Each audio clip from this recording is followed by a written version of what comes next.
Okay. I don't know if this is any better. I've put a physical.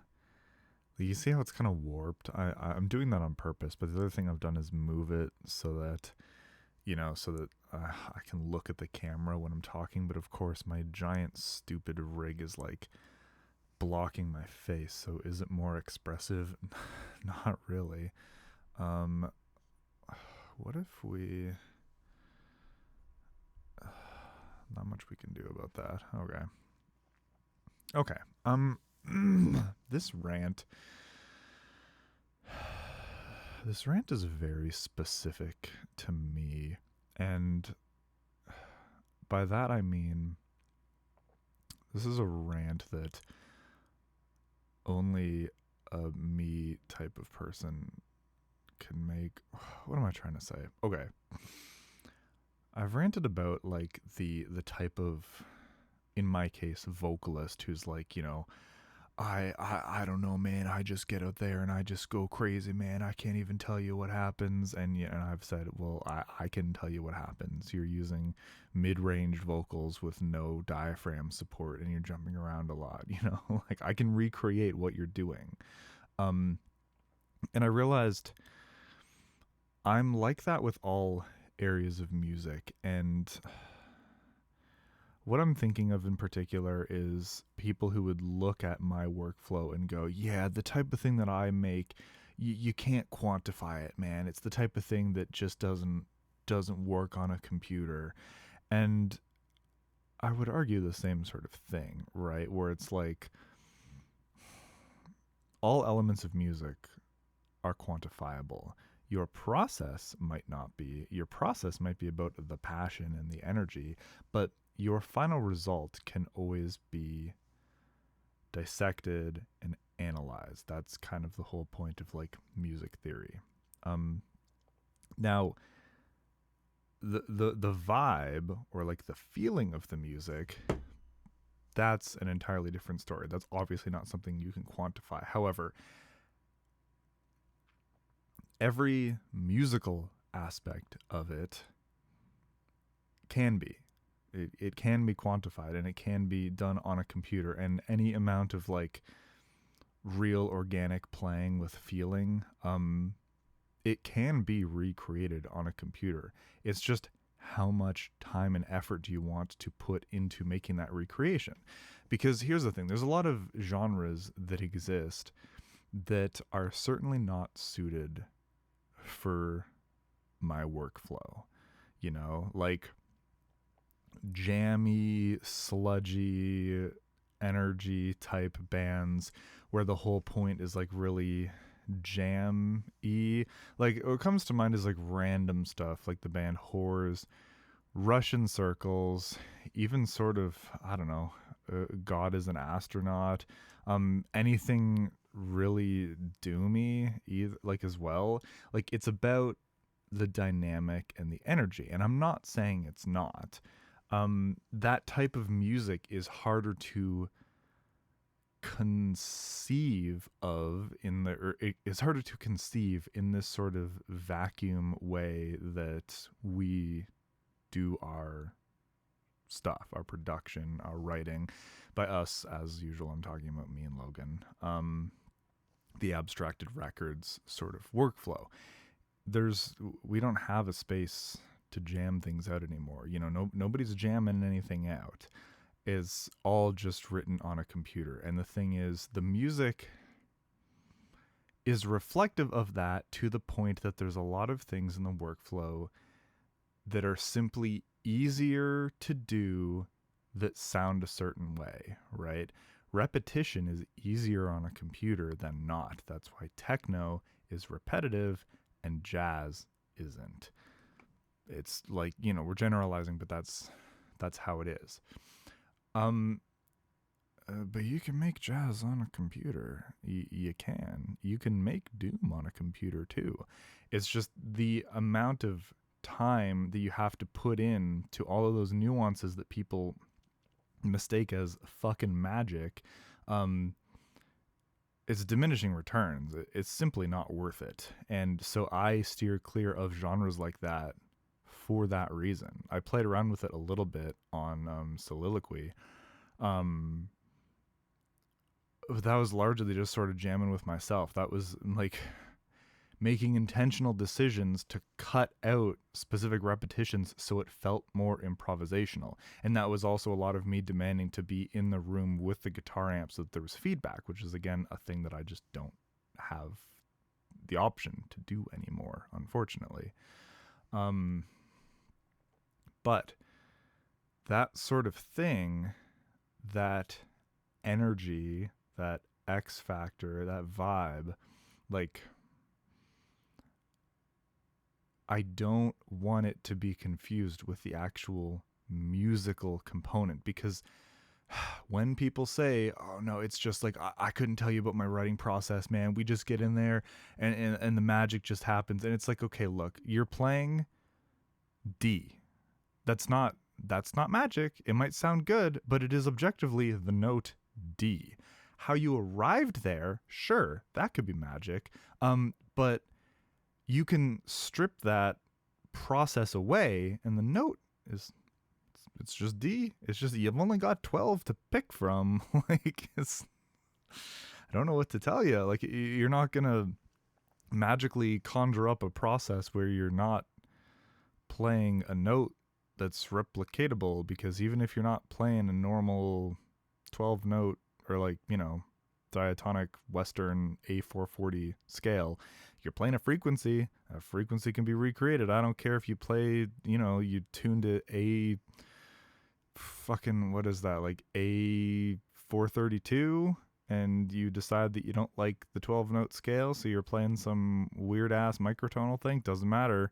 Whatever notes you end up on, they're still just frequencies. They can be replicated. The process of how you get there might be unique to you, but this idea that any aspect of the music that you create is just like, we couldn't do that with a computer because it's just raw and it's just about the feel. And it's like, okay, it's true that the process that you use to get to the final product might not suit computer stuff.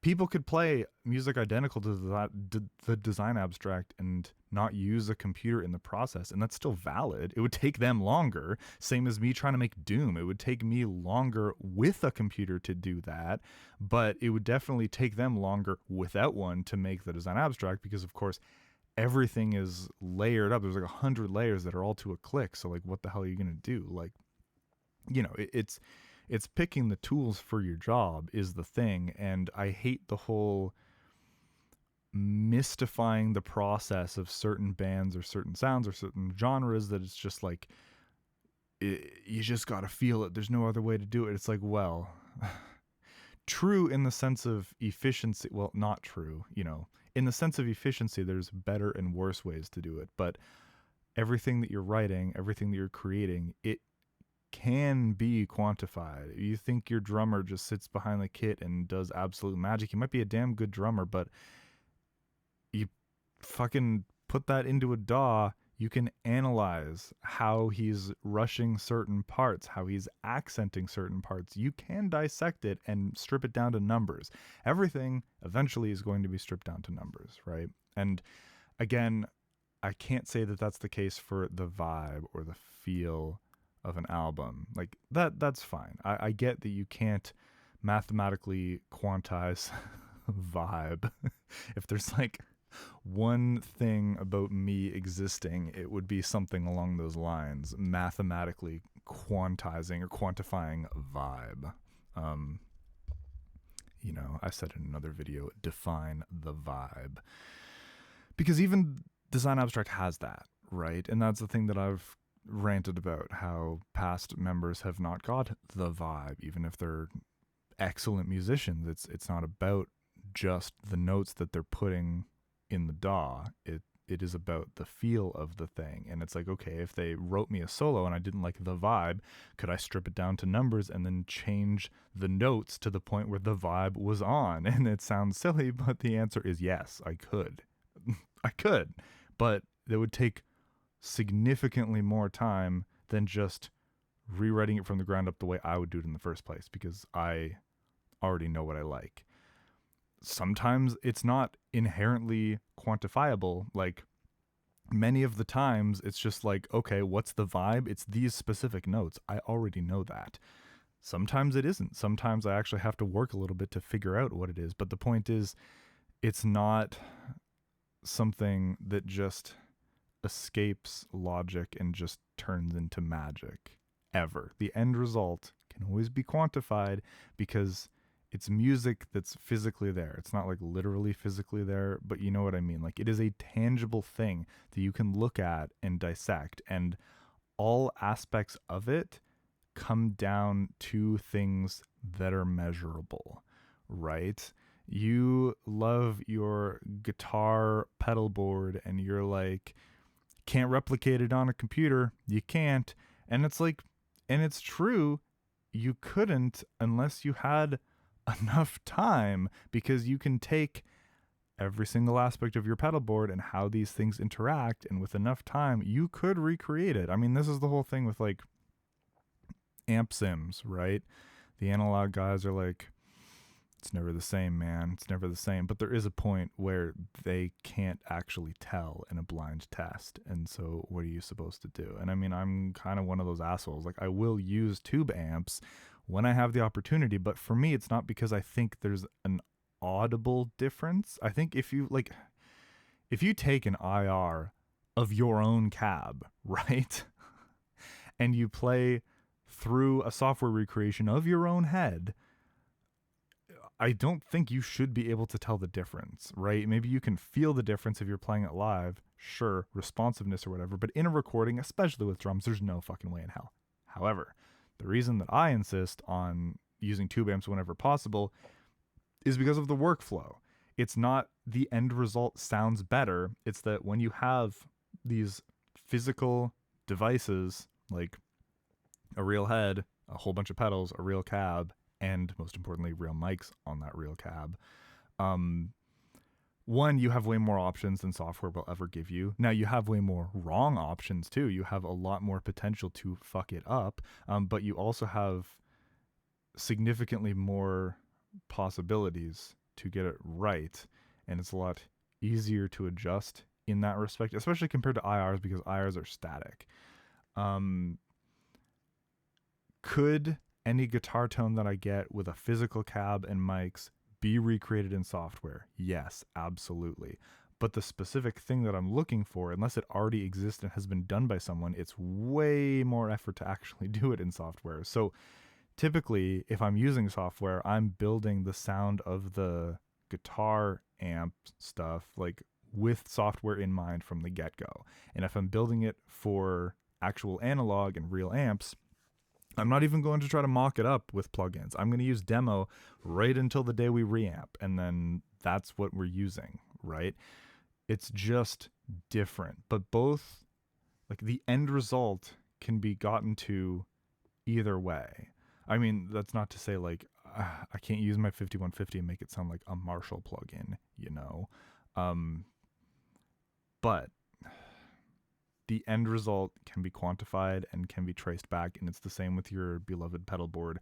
With enough time, would it be more efficient? Like, absolutely not, but it could be recreated because it is all just variables and numbers, right? You can recreate that effects chain. You can make it sound identical. With enough time, you could recreate all the circuits of all you dang pedals, because that's all they are. They're just little circuit boards and little pretty boxes that have nice colors. Like, and most people aren't going to recreate those circuits. I fucking wish they would. Somebody make a Deadbeat Void plugin, please. I would use it a lot. But nobody has that kind of time, especially not me, because I don't know how to do that. But it's possible, is my point. The music that you're making is possible to make on a computer. It's not mystical and otherworldly to the point where it couldn't be done on a computer. Again, maybe the process that you used to arrive at that end product for you doesn't work with a computer, but for other people like me, it does. And that doesn't make, like, we're not talking about validity or anything, but it's just, I hate, this is my thesis, okay? I hate this idea of people, they know exactly as much as they know about music And then everything past that, it's just the vibe. I can't explain it. It's just a feeling, man. And it's just like how convenient that that ends exactly at your cutoff for knowledge of music theory. Because, like, it's just because you don't know it doesn't mean that it can't be known, you know? And again, we're talking end product. We're not talking about the process. Um, yeah, and that kind of bugs me. A lot of stuff can be done on a computer. A lot of stuff can be done in real life too. Like I said, the design abstract could be made in real life, but it would take a hell of a lot longer than it does on a computer. And like, I don't know, like I love the sound. Like I mentioned, the band Whores, just like good example of just like a really jammy, like three guys with amazing musical chemistry, and all of their tones of their respective instruments all work together really well, and they're all really distinct and unique. And the writing is not something that you would come up with easily if you're sitting down like me, like a nerd, and programming it. Like, it's possible, but it would take so much more work than just finding a couple of guys and jamming some shit out, because that's the vibe of the music. And I love that type of music too. It's just not me. Like I don't have space for it. I don't have time for it. Um but it's not this unattainable, mystical, esoteric thing. Even if your process is, because at the end of the day, like, you can, sacrifice a goat and summon an ancient spirit to tell you how to write your music, and you'll have the most convoluted, esoteric songwriting process known to man. But at the end of the day, you're still playing notes, right? And you're still playing rhythms. You're not playing a rhythm that nobody has, you're not inventing a new rhythm, right? Like, you're not inventing a new number for the drums to fit in time. You're not inventing a new subdivision. You're not inventing new notes. Or at very least, you're not inventing new frequencies, right? Your process can be as convoluted and esoteric as you want, but you have to understand that there's also people like me who just cynically poke notes directly into a MIDI grid and could feasibly come up with the same result. and either way, that result can be analyzed musically and quantified musically. It ain't magic just because you don't know how it works. Yeah,